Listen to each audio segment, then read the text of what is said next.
Hi friends, we'll start a topic discussing the Indo-Bangladesh border. Already we have discussed that the Bangladesh shares the largest boundary of India, and let us have a look at how this border looks like.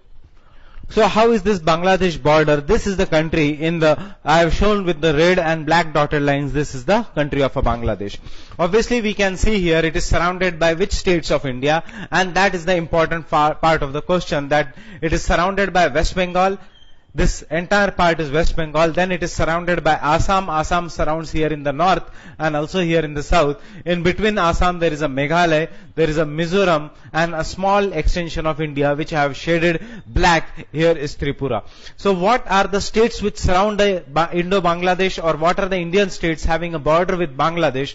Then the answer is West Bengal, clockwise Assam, Meghalaya, Tripura, and Mizoram. So remember, the Manipur is not there in the border. It is Mizoram, and while Manipur is not there, it does not share any border with Bangladesh. So these are the 5 states which share the boundary with Bangladesh.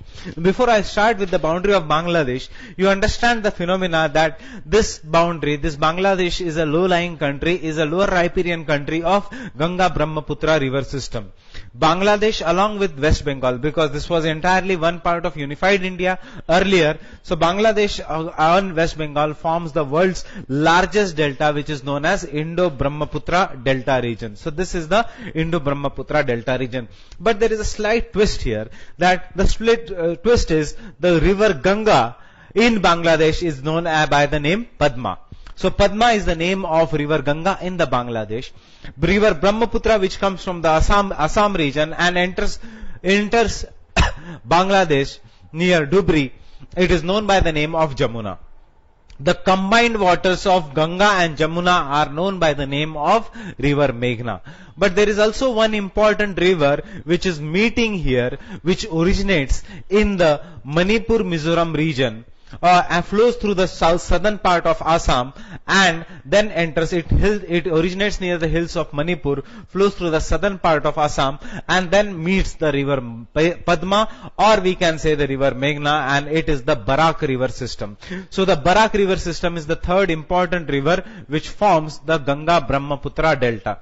So the Ganga-Brahmaputra delta is formed by river Ganga, which is known by river Padma, which is known as river Padma in Bangladesh, river Brahmaputra, which is known as river Jamuna in Bangladesh, and thirdly it is formed by a small but important river which is known as Barak river, which originates in the Manipur, flows through the southern Assam region, and then joins river Meghna or river Padma. So here to form a Indo-Ganga-Brahmaputra delta.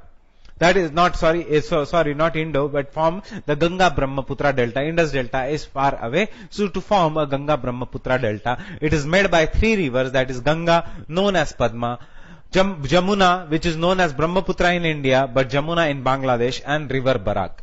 River Barak has 2 important tributaries. One tributary of river Barak, which is just to the north, is river Surma.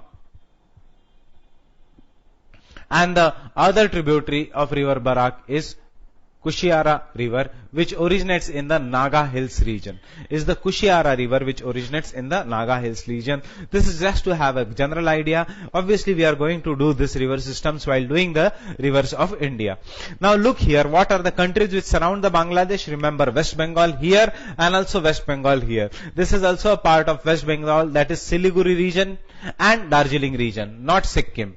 Uske baad there is Assam, uske baad there is Meghalaya, again here southern part of Assam, and then Mizoram and Tripura. So these are the 5 Indian states which share the boundary with Bangladesh.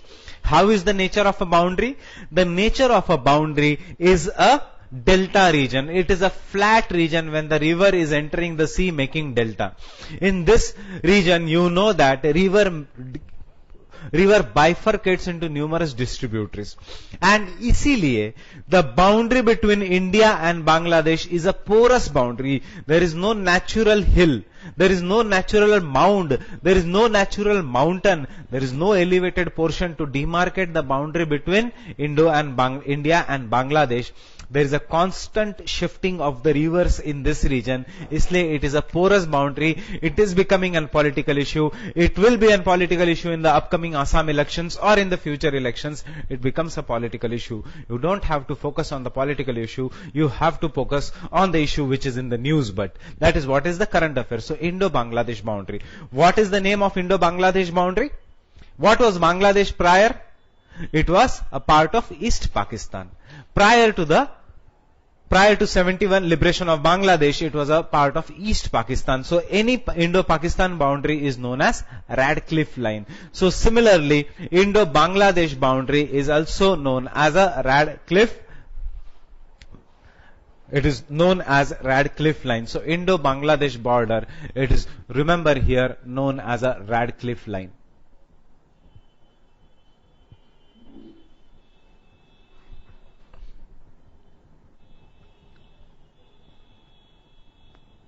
It is known as an Radcliffe line.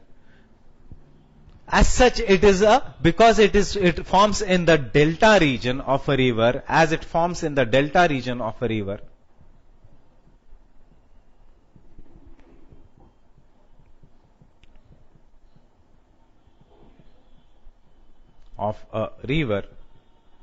Remember, it is a porous border.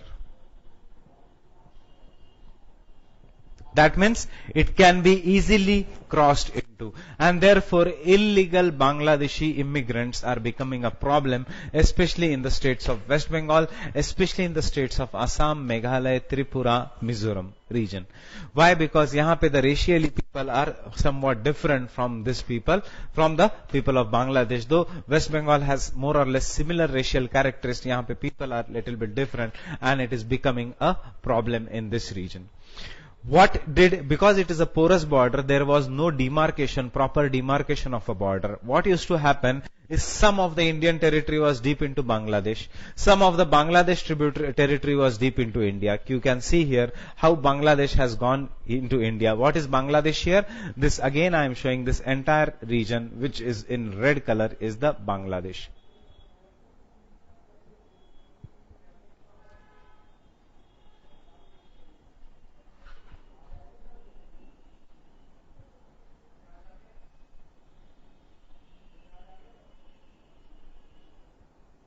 So this entire region which is red in color is the Bangladesh, and therefore some of the territories were in India deeply surrounded. Some of the Bangladeshi island territory. What you mean by island territories? Some of the Bangladeshi territories were deep into India.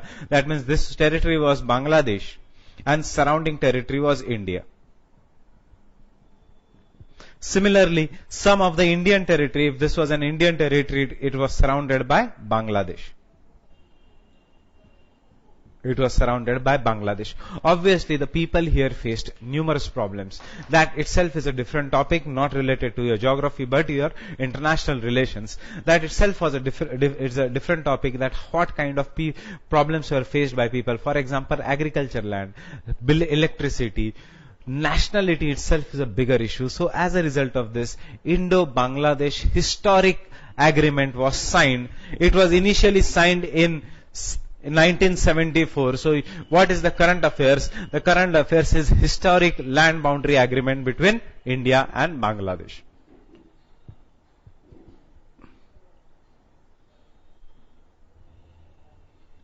India and Bangladesh land boundary agreement.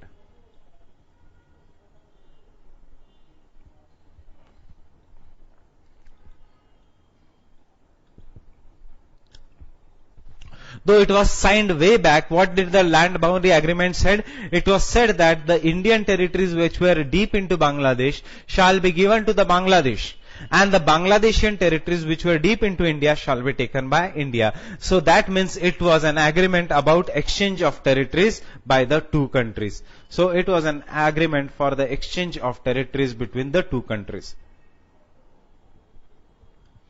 And Though it was signed in 1974, contentious issues, political compulsions made that this agreement was not finalized. It could not take place. But in 2015, in the later part of 2015, if you remember, Indo-Bangladesh exchange of enclaves took place. That means the Bangladeshi territories which were deep into India were given the status of India.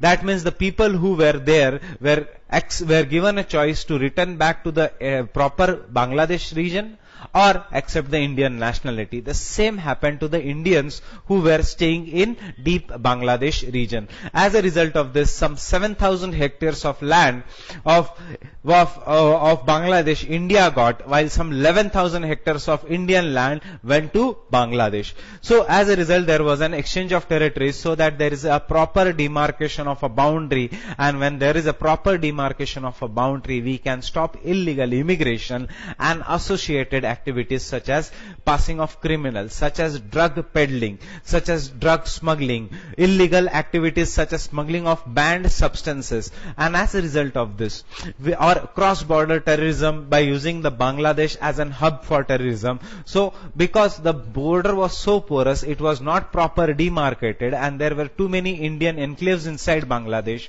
Bangladeshian territories inside India. Therefore, the compulsion was that we exchange the territories. It was saying it is like your house ka one part is in some other house, the other house ka one part is in your house. Both of you will be disturbed. So what is the best thing to do? Keep the other person's house, the part of the house which is in your house, as a your house, and sign an agreement with the other person to take your part of the house which is in the other house as their house. It will be beneficial for both. So same thing was done by the Indo-Bangladesh in the exchange of the territories, which is now known as the famous 100th Constitutional Amendment Act. So Indo-Bangladesh Land Boundary Agreement was passed by famous 100th Amendment Act.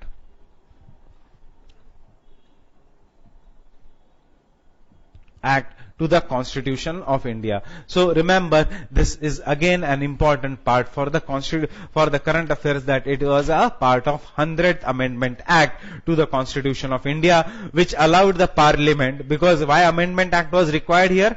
Because who is sovereign? Who is supreme? The people are supreme. The Constitution is supreme. The Constitution has defined borders, and if you want to change the Constitution, you should be taking, we the people, we derive our power from the Constitution, and the government derives the power from Constitution and the people, because ultimately we elect our representatives. So it was like a Constitutional Amendment Act was required to change the Constitution, to change the land boundary agreements, and therefore it was done by an 100th Amendment Act. So the one contentious issue, one problematic issue between India and Bangladesh was resolved by the 100th Constitutional Amendment Act, which is known as Indo-Bangladesh Land Boundary Agreement, which was related to the exchange of enclaves between India and Bangladesh. Remember this for your preliminary examination. If it comes, what is the 100th Constitutional Amendment Act related to? The second contentious issue is, you can see here, this part of is India, while this part now I am marking with red is Bhutan. The other part which I am marking now with yellow black dots is China. This part is China. This is the state of Sikkim. Now you see Bhutan and Bangladesh ke beech, here Sikkim, Bhutan, Bangladesh. Sikkim is the Indian state, West Bengal is the Indian state, but beach mein, to connect to the northeast India, there is a very narrow road which connects the northeast India to the main part of India or mainland India. Now this obviously is known as a chicken snake.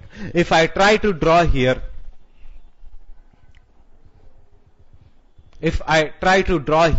how will be the chicken snake look like? The chicken snake, if this is Indian part, Tripura, Mizoram, and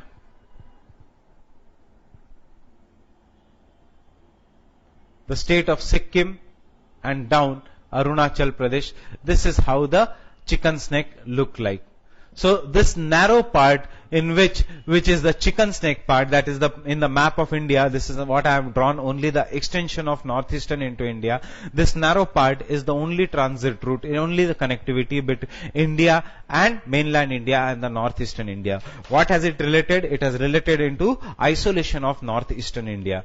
What isolation? Also strategically it is very important. A different country down, a hostile country like China up, friend, enemy, this keeps on varying. Bhutan, though it is a friend, but it is a smaller country here to protect us from any kind of a dispute. Militarily, it is not that bigger a power. And isliye, though, so it is of a strategic importance also. Any day, a hostile country, maybe a government in Bangladesh changes and it becomes hostile to us, or China becomes hostile to us, it is very easy to cut this part of India from the northeastern India. And ideologically also, strategically also, and physiologically also, this is a very narrow corridor. And therefore, how to integrate Northeast India into India?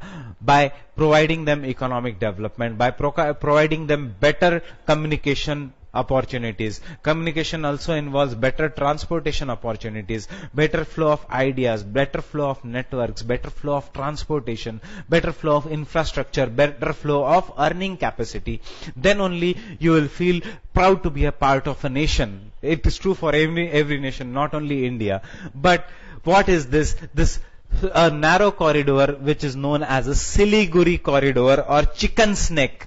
Why? Because it is as narrow as a neck of a hen or a chicken. This narrow corridor or a chicken snake is one other contentious issue. Because of this narrow corridor here, that is this part, or the chicken snake part of India, India is asking a transit route from West Bengal state to directly through the mainland Bangladesh into the northeastern state. That is, we are asking a highway or transit or an express roadway or something so that we can connect, so that a person who wants to go from West Bengal, Kolkata to Assam or to any part of Mizoram, Meghalaya does not have to go here through this narrow chicken snake, then Assam, then Meghalaya, then Mizoram.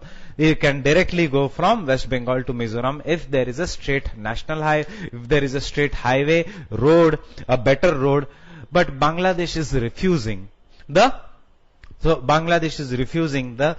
transit route from India to Pakistan, India from mainland India, that is West Bengal, to the northeast India. So this is the second problematic issue. One problematic issue is the border, which has more or less has been resolved through a land boundary agreement, through a 100 Constitutional Amendment Act. The second route is a alternative transit route to the chicken snake, so that even in the case of war, if China attacks India, the army does not have to pass through this narrow route. The more movement can occur through this route. But Bangladesh is refusing it, maybe because of the political compulsions in Bangladesh. So this is the second contentious issue. What India is doing, that I will do, along with what India is doing for this alternative, that I will do in the next lecture in the Indo-Myanmar border. That is in the coming lecture series, that we are, if the Bangladesh is refusing, now we are trying to go from West Bengal to Myanmar, from Myanmar to northeastern India, and thus through a sea here, through a river here, and through a road in this region. And because it involves major different modes of transport, that is ocean or seaway, after that navigation through river, upstream, and then road, and therefore it is known as multimodal way of transit. And what is the name of a project? The name of a project is based on this river, and therefore there is a Kaladan multimodal transit project. There is a Kaladan multimodal transit project.